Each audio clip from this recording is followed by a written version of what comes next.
Without further ado, Vice President Kamala Harris.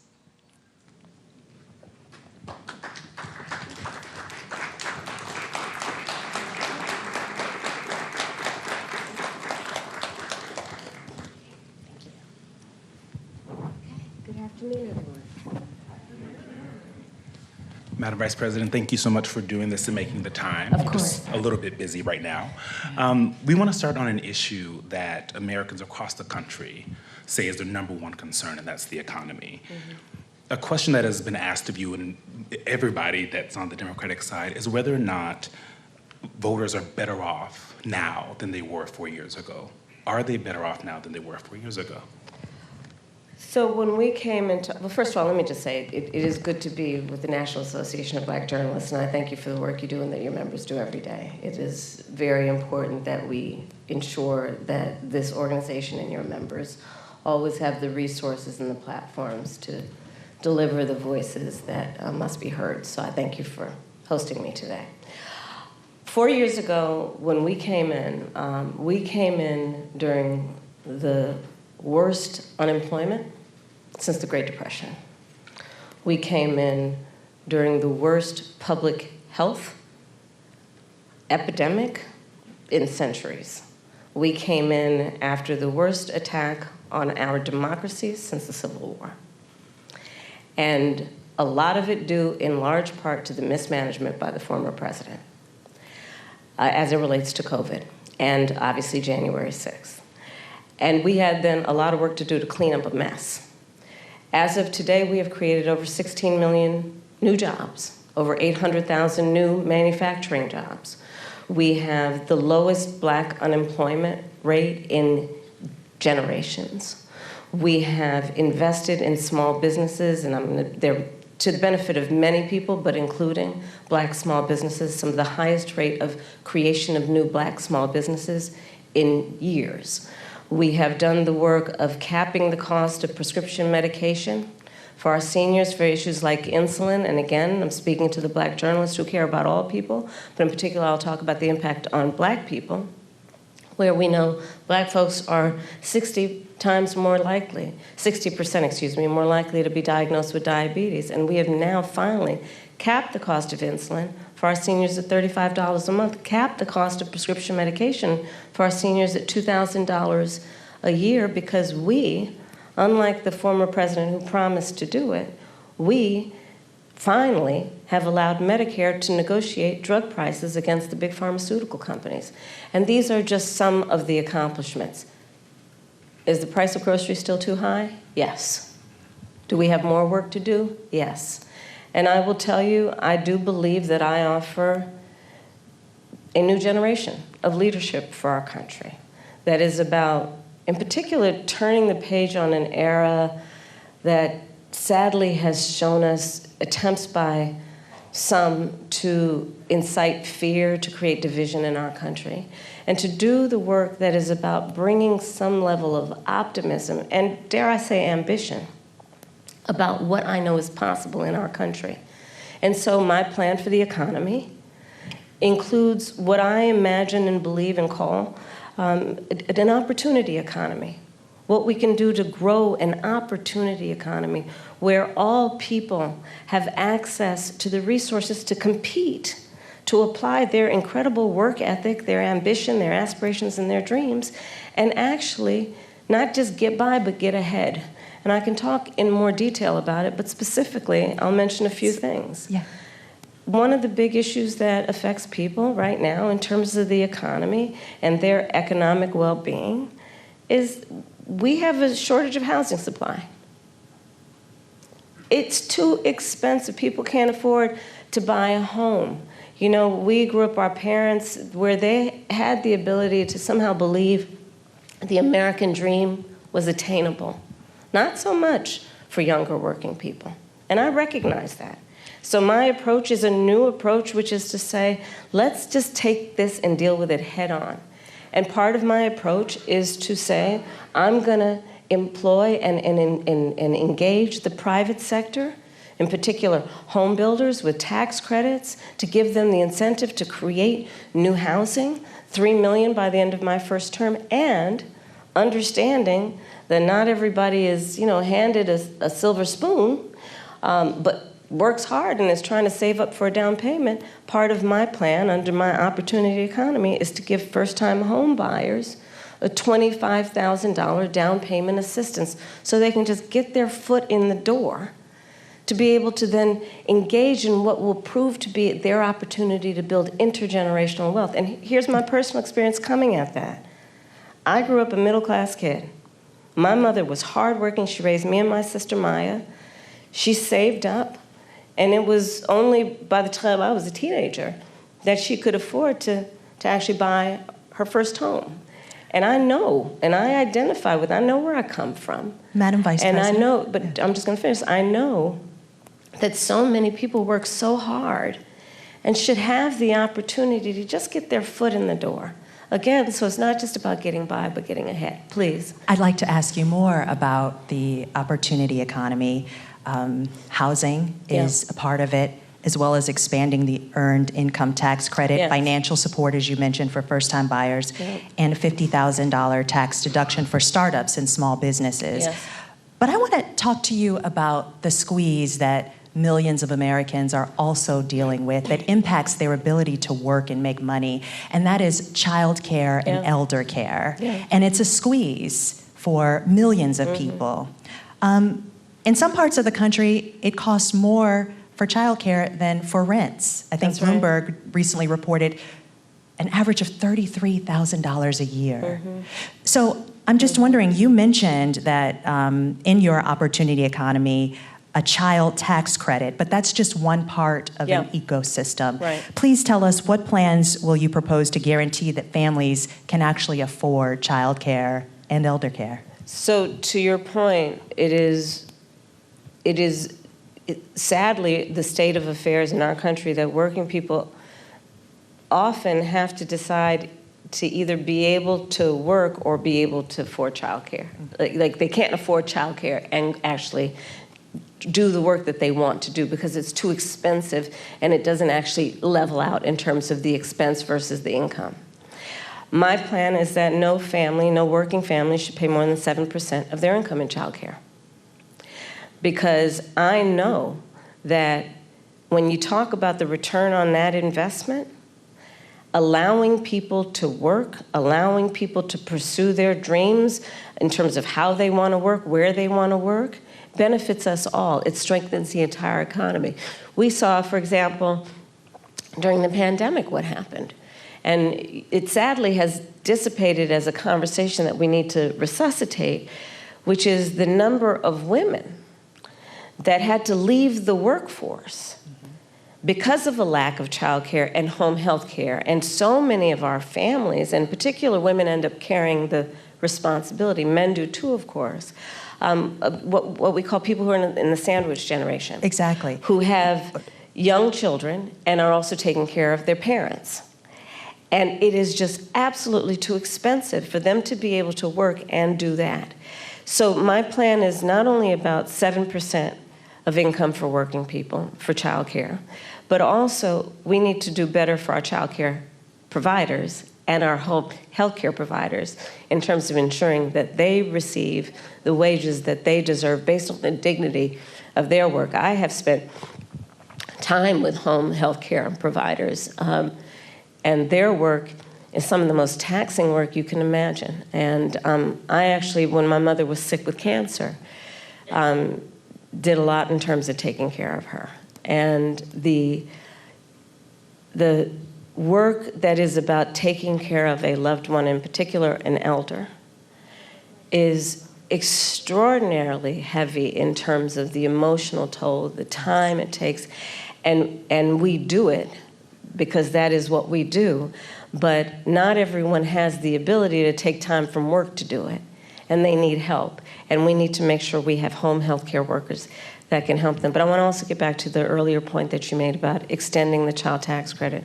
So part of my new approach is we need to expand the child tax credit. And so part of my plan that is under an opportunity economy is to extend and expand the child tax credit to $6,000 so that young families in particular, for the first year of their child's life, which is an extraordinarily important time in their development, have the resources to be able to buy a crib, buy a car seat, buy children's clothing, and not have to worry about whether they're going to be able to meet their other needs. And I don't need to remind anybody here, especially these esteemed journalists, but when we expanded the child tax credit a couple years ago, we reduced black child poverty by half. And so again, if you talk about the benefit, and if you think about the benefit to the economy overall, it strengthens our economy to do things like pay attention to affordable child care, affordable home health care, and extending the child tax credit. Madam Vice President, Black men, as you know, are a closely watched voting bloc. You've hosted Black men at your residence. Yep. You have engaged Black men and centered them in your economic opportunity tour. Mm-hmm. But polling shows that some Black men, particularly young Black men, are considering voting for Donald Trump, and they see him as better for the economy. What is your message to young Black male voters who feel left out of this economy, and how can your economic policies materially change their lives? So I appreciate the spirit of the question, but I'll tell you, I've often been asked this question in a way that I've had to respond by first saying that I think it's very important to not operate from the assumption that Black men are in anybody's pocket. Black men are like any other voting group. You got to earn their vote. So I'm working to earn the vote. Not assuming I'm going to have it because I am Black, but because the policies and the perspectives I have understands what we must do to recognize the needs of all communities. And I intend to be a president for all people. Specifically as it relates to what we need to do, to your point around economic opportunity. Yes, I started way before I was at the top of the ticket at what I called an economic opportunity tour, focused on Black men. Understanding that, for example, we have so many entrepreneurs in the community who do not have access to capital, but they've got great ideas, an incredible work ethic, the ambition, the aspiration, the dream, but don't have the relationships necessarily. So my work has included, as vice president, getting billions more dollars into community banks, including working with the big banks to do that, so that we can increase access to capital for our small businesses, for our startups. Part of my plan under my economic opportunity plan going forward is that right now, startup entrepreneurs, small businesses only get a tax deduction of $5,000. Nobody can start a small business with $5,000. So I'm expanding that to $50,000. Understanding, again, that when people have the opportunity to have the resources to get started, they're going to put the good ideas, they're going to put the hard work into it. And part of what I also know is that our young Black men, our Black men, just like any group of people, anybody, our small businesses are really the backbone of our economy overall. And when they do better economically, we all do better. Part of my work is about understanding what we need to do in dealing with, for example, the historic inequities that have faced the Black community around home ownership, right? I don't have to go through the history with anybody here about what that has meant in terms of redlining, what that has meant in terms of biases in home appraisals, and what the impact it has had on stemming the opportunity to build intergenerational wealth because of those obstacles. So part of the work that I have done and will continue to do is identify, speak truth about those obstacles, and address them. Another example is medical debt. 1 in 4 Black families or individuals is more likely to carry medical debt than others. So part of my perspective, and as vice president, part of the work that we have done is to say that we're going to eliminate medical debt from being on your credit score. Because until now, medical debt worked against your credit score, and people know their credit score like your weight, right? You know that number. And the difference between what that number is and what it needs to be is the difference between you being able to get a car loan, a small business loan, or even a lease on an apartment. And so part of my approach is understanding the obstacles that traditionally and currently exist to allow anyone, including black men, be able to achieve economic wealth. And I'm going to tell you, I don't think it is sufficient to just only talk about economic policy around reducing unemployment. It is an important marker, and I'm proud of the work that we've done thus far. But it should be a baseline there, everybody's working. The point is, do people have an opportunity to build wealth? If that's what they choose to do, if that's what they want to do. And a lot of my perspective as we go forward is just that. I believe that there are a lot of opportunities that are available to the American people if we just see people and understand what they want for themselves and their families, and then meet them where they are. Madam Vice President, I want to switch gears a little bit and talk about the war in Gaza. Mm-hmm. You've called for a ceasefire hostage deal and a two-state solution as an end to the war for many months now. And while you've expressed support for Israel to defend itself, a two-state solution and a ceasefire are at odds with what Benjamin Netanyahu has said is their right to defense. If it matters, as you say, how Israel defends itself, where do you see the line between aggression and defense? And our power as Israel's ally to do something? Okay, a lot to unpack in what you just said. So let's start with this. I absolutely believe that this war has to end, and it has to end as soon as possible. And the way that will be achieved is by getting a hostage deal and a ceasefire deal done. And we are working around the clock to achieve that end. Stepping back, October 7, 1,200 Israelis were slaughtered, and actually and some Americans, by the way, in that number, slaughtered. Young people who were attending a concert, women were horribly raped. And yes, so I have said, Israel has a right to defend itself. We would. And, but Madam Vice President, I think my ask is the difference between aggression and defense. No, but it's important to put it in context, which is what I'm doing, and I'll get to that. And so how it does so matters. And far too many innocent Palestinians have been killed. Women and children. We have seen with horror the images coming out of Gaza. And we have to take that seriously. And we have to agree that not only must we end this war, but we have to have a goal of a two-state solution, because there must be stability and peace in that region, inasmuch as what we do in our goal is to ensure that Israelis have security and Palestinians in equal measure have security, have self-determination, and dignity.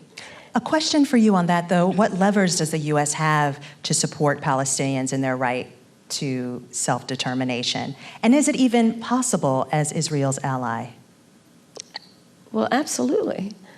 I will tell you, I have been actively involved in, for example, meeting not only with Israeli officials, but with Arab officials to talk about how we can construct a day-after scenario where we participate in ensuring those exact goals that I outlined, including, as part of the principles that should be applied to those goals, that there be no reoccupation of Gaza, that there be no changing of the territorial lines in Gaza, that there be an ability to have security in the region for all concerned in a way that we create stability, and let us also recognize in a way that ensures that Iran is not empowered in this whole scenario in terms of the peace and stability of the region. But absolutely, the United States of America absolutely has a role, which is why we have been active, in particular with the Qataris and the Egyptians, around attempting to get a deal done and get it done as quickly as possible. But Madam Vice President, just to follow up really quickly, is there a specific policy change that you, as President of the United States, would say you would do that would help this along? Because you've gotten a lot of credit for emphasizing the humanity of Palestinians. Mm-hmm. But what I often hear from folks is that there's no policy change that either you or President Biden have gone and said they would do. Is there a specific policy change as president that you would do in our helping of Israel? We need to get this deal done, and we need to get it done immediately, and that is my position, and that is my policy. We need to get this deal done. But in the way that we send weapons, in the way that we interact as their ally, are there specific policy changes? Well, Eugene, for example, one of the things that we have done that I am entirely supportive of is the pause that we've put on the 2,000-pound bombs. And so there is some leverage that we have had and used. But ultimately, the thing that is going to unlock everything else in that region is getting this deal done. And I'm not going to disclose private conversations, but I will tell you I've had direct conversations with the Prime Minister, with the President of Israel, with Egyptian leaders, and with our allies. And I think we've made ourselves very clear this deal needs to get done in the best interest of everyone in the region, including getting those hostages out who, I mean, we saw the latest example of what happened with the 6 most recently, one of whom was an American citizen. But what do you say to those that say that's not enough, that stopping the 2,000-pound bombs the one time wasn't enough, that this administration, your possible administration, has to do more? Well, we are doing the work of putting the pressure on all parties involved to get the deal done. But let me be very clear also. I support Israel's ability to defend itself. And I support the need for Palestinians to have dignity, self-determination, and security as we move forward and get a two-state deal done. But right now, the thing we need to get done is this hostage deal and this ceasefire deal. We need a ceasefire. We need the hostage deal. I want to switch gears to racial justice, Madam Vice President. Mm-hmm. Last month, you eulogized Congresswoman Sheila Jackson Lee. Yeah. Jackson Lee's signature bill, one of a few, was H.R. 40, which would create a commission to study the history of U.S. slavery and study the issue of reparations. She introduced H.R. 40 every session of Congress, taking up the mantle from Congressman John Conyers. This is a bill that you have co-sponsored as a U.S. Senator. Yet, this has, despite the fact that this has been, similar commissions have been created on the state level and on the local level, is yet to pass in Congress, let alone come out of committee. Congresswoman Jackson Lee, Congresswoman Barbara Lee, and other advocates have called for President Biden to take executive action to create this commission. Would you, as president, take executive action to create this commission, or do you believe that it should happen in Congress? Well, first of all, as you mentioned, Sheila Jackson Lee, she was an extraordinary leader who we just recently lost, and she was a friend and a real champion for so many issues. So I feel compelled to say that about her. On the issue of what we need to do going forward, look, first of all, we just need to speak truth about history in spite of the fact that some people would try and erase history and try and teach our children otherwise. We need to speak truth about the generational impact of our history in terms of the generational impact of slavery, the generational impact of redlining, of Jim Crow law. I could go on and on and on. These are facts that have had impact. And we need to speak truth about it. And we need to speak truth about it in a way that is about deriving solutions. And frankly, I think that we, and part of that is studying it to figure out exactly what we need to do. But part of what we can do right now is, for example, what I'm talking about in terms of building an opportunity economy, which is addressing explicitly the obstacles that historically and currently exist. And dealing with them. Student loan debt, medical debt, bias in home appraisals. What we need to do in terms of dealing with an issue that I have championed for years, Black maternal mortality, which is the fact that Black women are 3 to 4 times more likely to die in connection with childbirth than other women. And we know that the reasons for that include disparities that pre-exist her pregnancy, including disparities that exist in the system during her pregnancy. So all of those things must be addressed. But do you have a position on whether that should happen, this commission should happen through executive order or via Congress? I think Congress ultimately will have the ability to do this work. I'm not discounting the importance of any executive action, but ultimately Congress. Because if you're going to talk about it in any substantial way, there will be hearings, there will be a level of public education and dialogue that, and I think that was part of the spirit behind the congressional action thus far, to ensure that everyone can participate in this conversation in a way that elevates knowledge about history and the reference points that have that are the impetus of this conversation. Especially, again, when people are trying to deny history, when people are, so-called leaders are saying that enslaved people benefited from slavery. I mean, let's talk about the delta here in terms of the work that needs to be done. It's profound. Madam Vice President, I want to move to Springfield, Ohio, and what's happening there. We've seen school closures, parents worried about their kids leaving the home because of racist conspiracy theories that I won't repeat here, but they have been repeated by leaders on the Republican side, President Trump, former President Trump, and Vice Presidential nominee J.D. Vance. From your perspective, is this just a case of irredeemable racism that can't be mitigated by any rational action, or is this a situation in which a federal response could help this community heal? There's a question of resources and... Well, no, I'll let you finish and then I'll speak. No, please. It's a crying shame. I mean, my heart breaks for this community. There were children, elementary school children, who it was school photo day. You remember what that's like? Going to school on picture day? Who were dressed up in their best, got all ready, knew what they were going to wear the night before, and had to be evacuated. Children.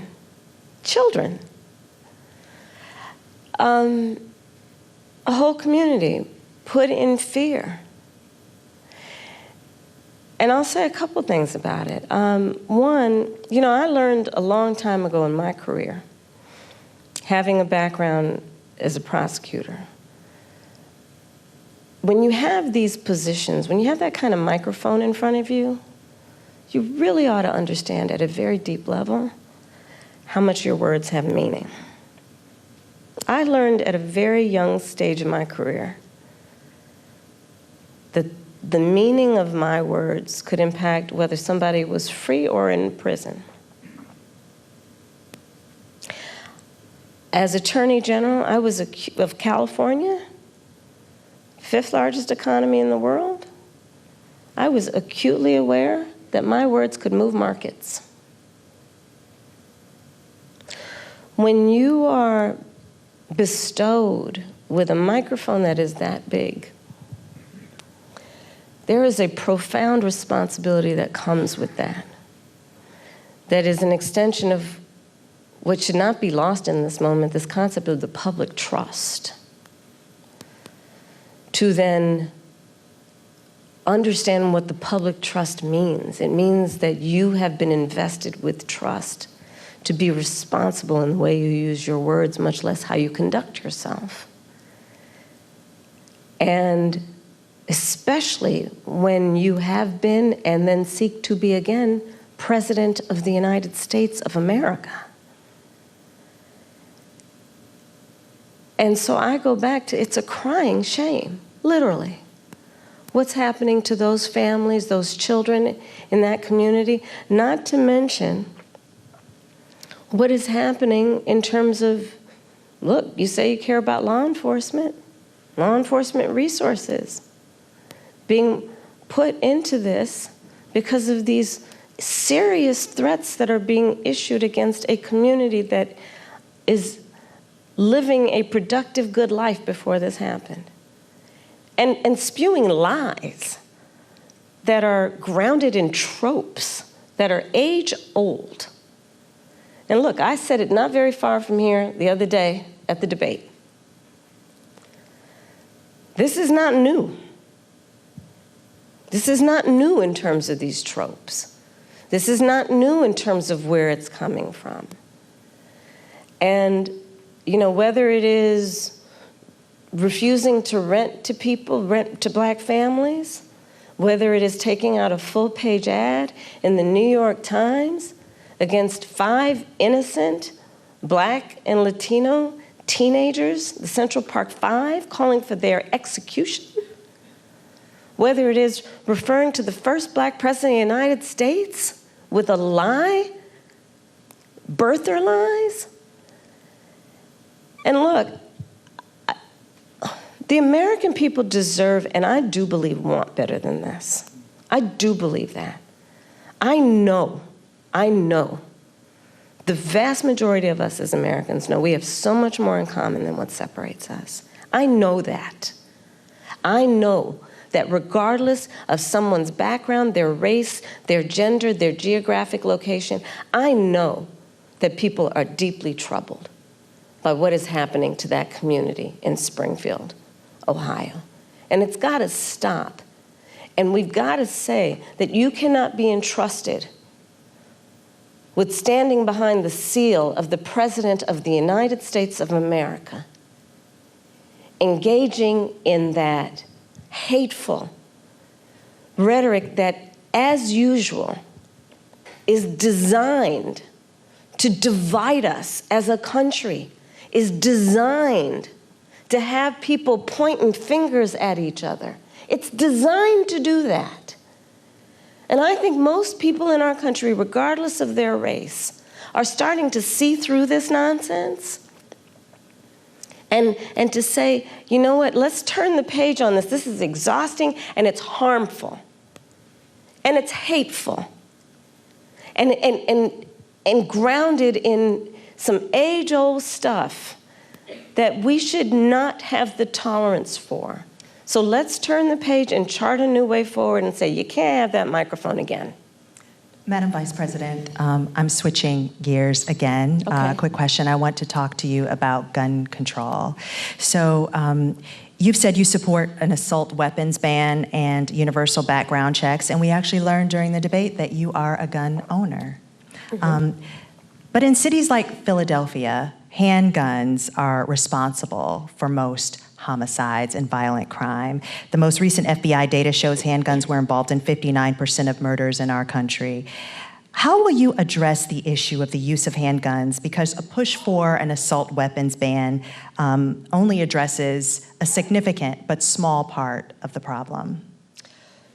So, first of all, yes, I am a gun owner, and Tim Walz is a gun owner, and we're not trying to take anybody's guns away from them. But we do need an assault weapons ban. Assault weapons are designed to kill a lot of human beings quickly, yes, and have no place, ban, and yes. have no place, I'm gonna get to it. Yes. And have no place on the streets of a civil society. We need universal background checks, which, to your point about handguns, is about saying that it is just reasonable to want reasonable gun safety laws that say we should do background checks that we ought to know. It's just reasonable. You might want to know before someone can buy a lethal weapon if they've been found by a court to be a danger to themselves or others. You might just want to know. And respectfully, we do understand that. But you're asking yes. about... I'm asking specifically about handguns, because many of those handguns aren't purchased in places. Universal background checks apply to handguns. Yes. They do. But in many instances, those handguns aren't even bought lawfully. Yes. which is why I also have been very adamant for years. In fact, I myself protested at a gun show probably 10, 15 years ago about the gun show loophole and why we need to close that. Because what ends up happening is that gun shows at flea markets, gun dealers are not, under existing law in the past, required to register their sales. And so you are exactly right that a lot of homicides, for example, a good number of them, I don't have the statistic in front of my mind, are committed with illegally purchased guns. And that's why we need to address each entry point in the issue, including universal background checks, closing the gun show loophole, and what we need to do as a general matter to focus not only on reaction to crime, but prevention of crime. So you're raising a very important issue that has many facets, including what we need to do in terms of reasonable gun safety laws and what we need to do around crime prevention, what we need to do around crime deterrence. But listen, I have personally prosecuted homicide cases. I have held the hands of mothers who have come to me crying, who have said, I only want to talk to Kamala, because they knew when they sat down, I would treat them with the dignity and respect that they were entitled and due about the loss of their child, often their son, to gun violence and the need to take it seriously. And we must take it seriously in every way, understanding it's not just about a soundbite. It's about a comprehensive approach that deals with the tragedy of, to your point, everyday gun violence in America. It's real. It has had a profound impact in terms of trauma that, for the most part, has gone undiagnosed and untreated. The trauma that exists in communities around the violence of losing their children, losing a brother, losing a father, an uncle. All of that must be addressed, and we have to have a holistic response to it. Are there things we haven't thought about yet? Because every time we bring up this issue of gun violence, universal background checks comes up and a ban on assault weapons. Are there other solutions that you're also thinking about that will get at this issue? Absolutely. For example, part of what we did as vice president and with the president, we were able to pass the first meaningful gun safety legislation in 30 years. And part of what that involved was millions and millions of dollars to put more mental health counselors in public schools, right? Because we know that there is an aspect of this that is about treating the trauma and dealing with it at its source before it ends up manifesting itself in a problem. There is the work that we need to do that is about putting resources into communities around violence prevention. I've been a big advocate of that for years, which includes what we need to do around putting resources into community-based intervention that is not just requiring on the good people in the community to volunteer to do the intervention, but actually paying people to do it because it's a full-time job. It's about understanding what we need to do to, again, understand that, to your point, we have to have a holistic response to this issue and prioritize it instead of reacting to the tragedy that, sadly, they are too predictable. Let's all agree, enough of that. There are very few solutions that we haven't thought of. We need to put the resources into them. Madam Vice President, we want to move to the topic of reproductive access, something that you have worked in leading on both for the administration, Democrats, and now the top of the ticket. You've said that as president, you would want to codify Roe. If it came to your desk, you would sign a bill that did that. Roe protected access until fetal viability, which it also says is, quote, at about 7 months, but it may occur earlier, even at 24 weeks. So do you similarly support also codifying Roe's restrictions, which allowed states to ban abortion in the 3rd trimester of pregnancy unless necessary to save the mother's life? We need to put the protections of Roe v. Wade back into law. And when that bill gets passed by Congress, I will proudly sign it into law. Understand what is happening in our country. Over 20 states have passed what I call Trump abortion bans, because I understand how we got here. the former president handpicked 3 members of the United States Supreme Court with the intention they would undo the protections of Roe v. Wade. They did as he intended, and in state after state, laws have been passed criminalizing healthcare providers. I don't know if anyone here has heard most recently the stories out of Georgia.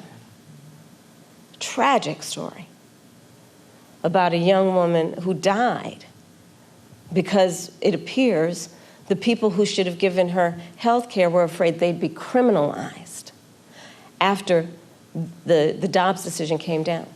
Laws that make no exception even for rape or incest, which means that you're telling a survivor of a crime of a violation to their body that they have no right to make a decision about what happens to their body next, which is immoral.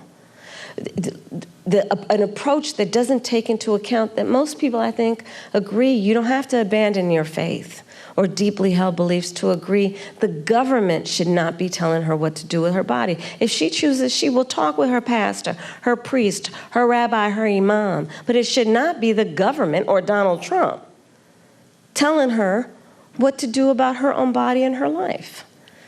So that's where I stand. We need to put back in place the protection of Roe v. Wade and put that into law. And those restrictions that are also in. We need to put back in place the protections of Roe v. Wade and let an individual, in consultation with her doctor, make the decision based on what she can determine, because she's smart enough to know what's in her best interest instead of having her government tell her what to do, especially a bunch of people in these state capitals who think they're in a better position to tell her what to do than she is to know what's in her best interest. Before we conclude, Madam Vice President, Joyful Warrior has been used to describe your campaign. You didn't see that just a minute ago, though. Yeah. Okay, I'm back to my joyful part. And your opponent and Republicans have at times weaponized you laughing in campaign ads, for example. Why is joy important to you to insert into this election? And what do you make of Republicans using that as a way to suggest that you're not a serious candidate? Well, sometimes I think, and I'll say to whoever the young people are who are watching this, there are some times when your adversaries will try and turn your strength into a weakness. Don't you let them. Don't you let them. I find joy in the American people. I find joy and optimism in what I see to be our future and our ability to invest in it. I find joy in the ambition of the people. I find joy in the dreams of the people. I find joy in building community. I find joy in building coalitions. I find joy in believing that the true measure of the strength of a leader is not based on who you beat down, but who you lift up. And I think we should all find joy and have a sense of optimism about who we are as Americans and what we mean to each other and what we can do to lift each other up. Madam Vice President, President Biden spoke to former President Trump after the attempt on his life this weekend. Have you spoken to him? I have. And earlier today, I assume? Yes. How'd that go? You want to give us some intel? Sure. I checked on him to see if he was okay. Yeah. And I told him what I have said publicly. There's no place for political violence in our country. I am in this election and in this race for many reasons, including to fight for our democracy. And in a democracy, there is no place for political violence. We can and should have healthy debates and discussion and disagreements, but not resort to violence to resolve those issues. On January 6th, your vehicle was allowed to kind of pass a viable pipe bomb. We've seen No, I was in the building. You were in the building. And we've seen what's happening with former President Trump. Do you have full confidence in the Secret Service to protect all of you? I do. You feel safe, you and your family? I do. But, I mean, you can go back to Ohio. Not everybody has Secret Service. And there are far too many people in our country right now who are not feeling safe. I mean, I look at Project 2025, and I look at, like the Don't Say Gay laws coming out of Florida. Members of the LGBTQ community don't feel safe right now. Immigrants or people with an immigrant background don't feel safe right now. Women don't feel safe right now. And so, yes, I feel safe. I have Secret Service protection. But that doesn't change my perspective on the importance of fighting for the safety of everybody in our country. And doing everything we can to, again, lift people up and not beat people down so they feel alone and are made to feel small and made to feel like they're somehow not a part of it or us. Madam Vice President, thank you so much for your time. Thank you. Thank you. Yes. I've appreciated this. Thank you. Thank you. Thank you.